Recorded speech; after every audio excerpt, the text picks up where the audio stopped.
Assalamualaikum warahmatullahi wabarakatuh. Selamat datang di channel Resensi Institute. Mutiara Akhlak Nabi karya Syekh Ja'far Al-Hadi. Nabi Muhammad SAW adalah seorang manusia yang sangat anggun, yang wajahnya bercahaya bagaikan bulan purnama di saat sempurnanya. Badannya tinggi, sedang postur tubuhnya tegap. Rambutnya ikal dan panjang yang tidak melebihi daun telinganya.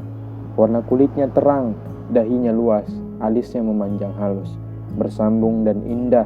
Sepotong urat halus membelah kedua alisnya yang akan tampak timbul di saat marahnya.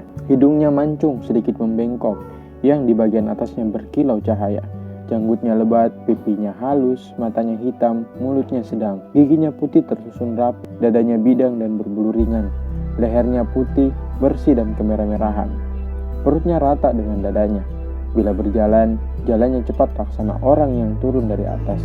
Bila menoleh, seluruh tubuhnya menoleh. Pandangannya lebih banyak ke arah bumi ketimbang langit yang kebanyakan merenung. Beliau mengiringi sahabat-sahabatnya di saat berjalan, dan beliau jugalah yang memulai salam. Begitulah Hindun bin Abi Hala mendeskripsikan sifat-sifat lahiriah Nabi Muhammad SAW. Mutiara Akhlak Nabi karya Syekh Ja'far Al-Hadi berisi tentang penjelasan akhlak Nabi Muhammad SAW, baik terhadap Allah Subhanahu Wa Taala maupun kepada sesama manusia, bahkan kepada binatang dan musuh-musuhnya.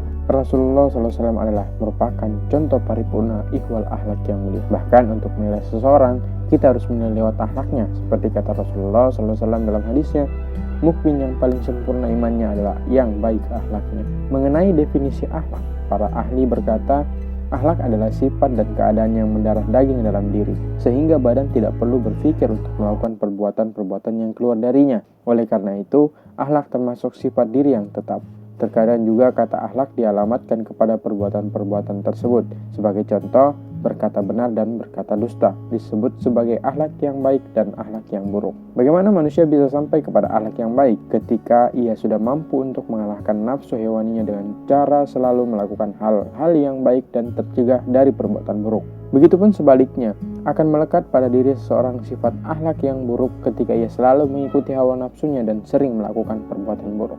Lantas, bagaimana akhlaknya Nabi? Akhlak Nabi SAW dengan Allah Subhanahu Wa Taala. Al-Husain bin Ali alaihissalam bersabda, Rasulullah SAW selalu menangis sehingga membasahi tempat sholatnya karena takut kepada Allah Subhanahu Wa Taala. Padahal beliau tidak berbuat dosa. Nabi Muhammad seketika datang waktu sholat seakan-akan beliau tidak mengenal sahabatnya, dan begitu pun sebaliknya. Beliau tidak duduk maupun berdiri kecuali berzikir kepada Allah Subhanahu Wa Taala. Jika beliau dirisaukan dengan perkara, maka beliau sholat. Bahkan ketika beliau mendapatkan sesuatu yang menyenangkan, maka beliau rebah sujud tanda syukur kepada Allah. Sungguh Rasulullah SAW sangat mulia untuk kita jadikan teladan.